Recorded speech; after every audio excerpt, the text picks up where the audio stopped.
Fazer faculdade pública não é garantia de fazer uma boa faculdade.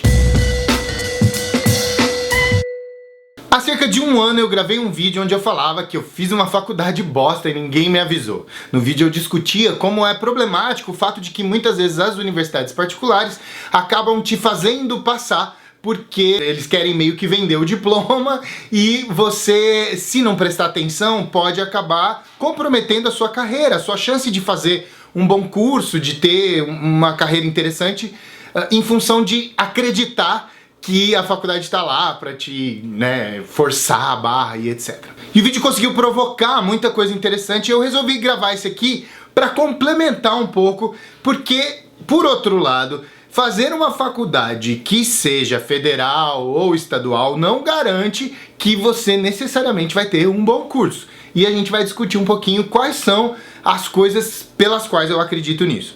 Um dos primeiros argumentos que todo mundo diz quando diz que a faculdade pública é um lugar muito melhor é que os professores são ultra especialistas no assunto e sabem o que estão falando. E de fato, essas são pessoas que orientam teses de mestrado, doutorado, que vão para congressos internacionais e que normalmente estão assim no topo da lista dos especialistas a respeito dos assuntos que ensinam.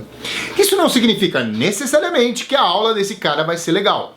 Por uma série de problemas, talvez, por exemplo, pelo fato de que, como esse cara está acostumado a falar para audiências de especialistas, então o cara vai dar aula para o primeiro ano de letras lá no curso da FEFELESH da USP que eu fiz, por exemplo, e o cara não tem um modo de falar que atinge essa pessoa que acabou de sair do ensino médio, né? E embora essa pessoa tenha passado na FUVEST e tal, essa pessoa continua sendo um cara que acabou de sair do ensino médio e que tem pouca referência. E é muito diferente de falar para um público de doutores e pós-doutorandos que estão lá num congresso de especialistas. E muitas vezes eu acho que os professores perdem a mão. Eles não têm muito um controle sobre que tipo de informação eles estão passando ou como essa informação deve ser filtrada para o público que ele está atendendo naquele momento. Muitas vezes eu tenho essa sensação e vivi um pouco isso quando fazia a faculdade lá na USP de Letras. Um outro problema talvez, e que também é um derivado dessa ideia do cara ser um orientador de mestrado, doutorado e etc, é meio na vibe Whiplash, como lembrou o Danilo, porque tipo, ele olha pra todo mundo e vê, tipo, fracassado, fracassado, fracassado, um cara aqui, eu vou nesse cara, e esse cara é o cara que eu vou fazer ser o melhor de todos. E esse cara vai me acompanhar porque ele vai fazer a graduação comigo, depois ele vai ser meu orientando de mestrado, depois ele vai ser meu orientando de doutorado, depois ele vai fazer pós-doc comigo, nós faremos várias publicações juntos, viajaremos o mundo e não. Pode ser uma coisa interessante para esse cara, mas e todos os outros que são considerados como fracassados e que vão ser muitas vezes deixados de lado? Eu não estou dizendo que necessariamente todos os professores façam isso e nem dizendo que isso é necessariamente também um movimento proposital, mas talvez o modo como tudo é organizado, a CAPES, os organismos que controlam a qualidade das universidades cobram muito do professor, dele ter iniciação científica, não sei o que são coisas boas, mas que acabam fazendo com que você se concentre em um ou outro aluno ou grupos de alunos que são capazes de produzir aquela coisa científica que você tá afim de publicar e tal, mas não necessariamente você vai abraçar todo mundo e levar todo mundo para ter um crescimento educacional conjunto satisfatório. Para além dos professores, há um outro problema da universidade pública que é a infraestrutura. Muitas vezes os prédios são muito complicados, muito problemáticos. Na Letras da USP tinha algumas das salas que sequer tinha ventilador, e aí no verão era uma coisa muito difícil você ter aula. Porque você ficava lá, tipo, tinha aluno pra caramba, porque a Letras admite muitos alunos por vez, o que eu acho ótimo, na verdade. Acho ridículo que uma sala tenha apenas, tipo, 10, 15 alunos, quando... Por que não botar 50, né? Enfim, tem toda uma implicação, e talvez isso tenha a ver com o debate que eu tô fazendo aqui. Mas, por outro lado, tinha lá 50, 60, 80 alunos numa sala e... não tinha sequer um ventilador, não tinha sequer um projetor na época que eu fazia lá a faculdade. E aí, tipo, professor lousa e giz, 80 alunos, passando calor. Não é fácil também lidar com esse tipo de problema de infraestrutura. Às vezes você precisa de um laboratório, às vezes você precisa de alguma outra coisa e o professor não tem condições de fazer. O professor ia fazer, por exemplo, uma aula de fonética. Seria extremamente interessante ele mostrar sons de línguas que são diferentes da língua portuguesa, por exemplo. E aí esse professor de fonética tinha um radinho que não ia conseguir chegar no aluno que está lá no fundo. Se a gente conseguisse ter um laboratório de fonética no qual todo mundo pudesse colocar um fone de ouvido e aí prestar atenção nesse som de forma individual, as coisas poderiam caminhar de um outro jeito.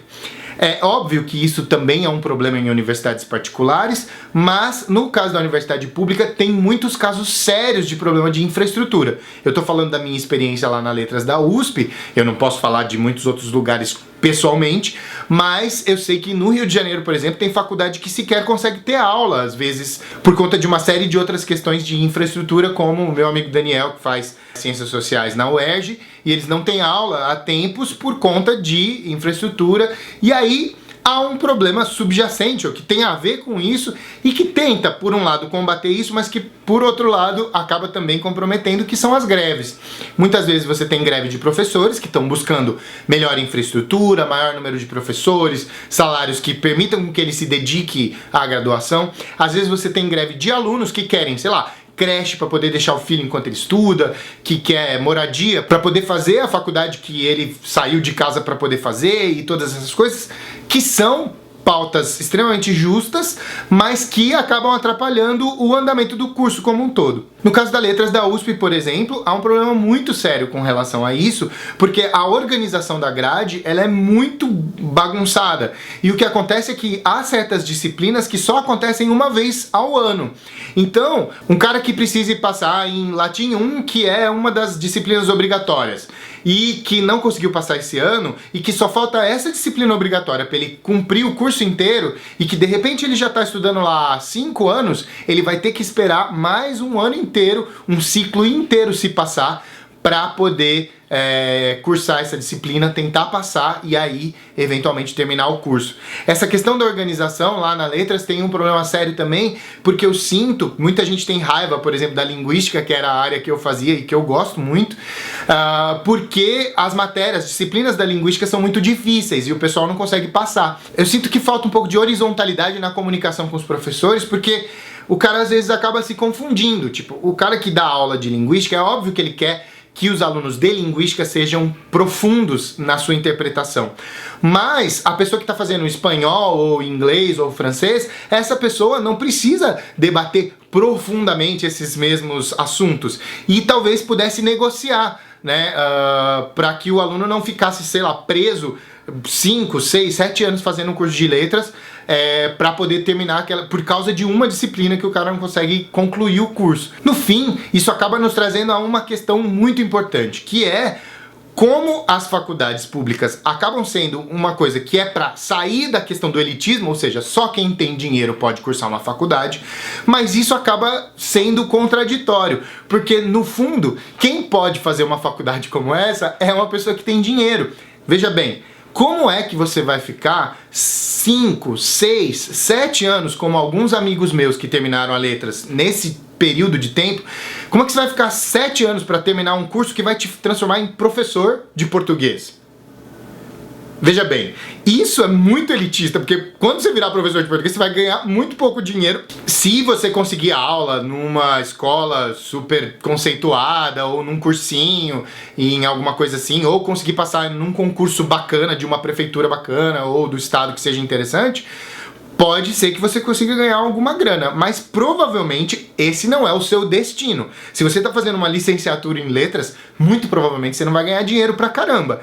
Não faz mais sentido que os cursos sejam parecidos com os cursos das universidades privadas, que terminam em cerca de 3 anos, né? Como é que você fica 7 anos para terminar um curso, né? E que depois você vai ganhar tão pouquinho? Quer dizer, será que esse curso está formando realmente os trabalhadores? Porque tem toda essa questão, né?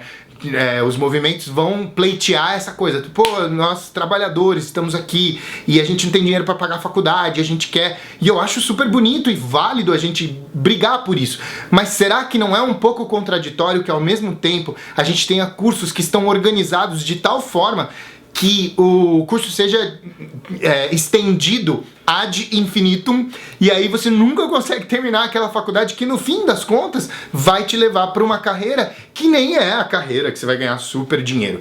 Vai fazer diferença ter lá escrito que seu diploma saiu pela USP? Muito provavelmente sim, mas isso significa que você continua mantendo essa ideia de elitismo apesar de ter uma faculdade de graça. Então acho que é legal a gente pensar um pouco, pra gente ter ferramentas para poder debater essa questão, que não é tão simples, não é porque a faculdade é de graça que necessariamente ela é uma faculdade popular, que é uma faculdade não elitista. Para finalizar isso, de um jeito um pouco mais positivo, eu vou falar sobre uma coisa muito interessante que acontece, pelo menos lá na USP, que eu tenho contato.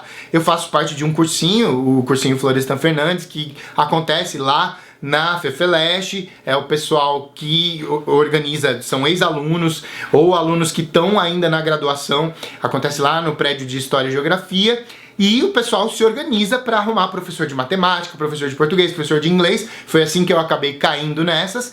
E são pessoas que voluntariamente vão lá e dão cursinho. Esse cursinho que eu faço, por exemplo, é só de sábado. E então o pessoal se esforça para fazer sozinho uma grade e ajudar o pessoal a entrar na faculdade. Tem debates, não é só aula no sentido do conteúdo, mas tem debate, tem rodas, tem círculo de conversa no modelo Paulo Freire. Então tem um monte de coisa bacana e quem teve essa iniciativa são alunos da USP. Então eu não estou querendo dizer aqui também, quando eu falo de elitismo, o meu debate não é para dizer assim, saiam daqui, seus malditos, como eu já tive esse tipo de opinião quando saí da faculdade por causa de greve, por exemplo. Mas hoje eu tenho uma visão um pouco diferenciada sobre isso. No entanto, eu acho que é importante que a gente não fique simplesmente calado e assim, a faculdade é como é. Não, é preciso debater os modelos e ver qual que é a melhor forma de organizar isso, mas há iniciativas extremamente positivas, como por exemplo, desses alunos que estão graduando-se em História, Geografia, Matemática, etc., lá dentro da USP, e que se oferecem para ajudar as pessoas a entrar também lá na faculdade junto com eles. O que é que você pensa sobre as faculdades públicas? Como que você vê essa questão? Você sente que elas são a solução? Como é que você vê essas questões? Comenta aqui embaixo. Vamos expandir esse debate, de repente a gente pode fazer mais vídeos a respeito desse tipo de assunto. A gente se fala, se você quiser falar sobre livros, literatura e assuntos relacionados, o Cabine Literária está sempre aqui te oferecendo uma porção de debates cabeçudos pra gente chegar mais longe e pensar sobre essas coisas, que é a proposta que os livros têm quando a gente se propõe a lê-los. Um abraço!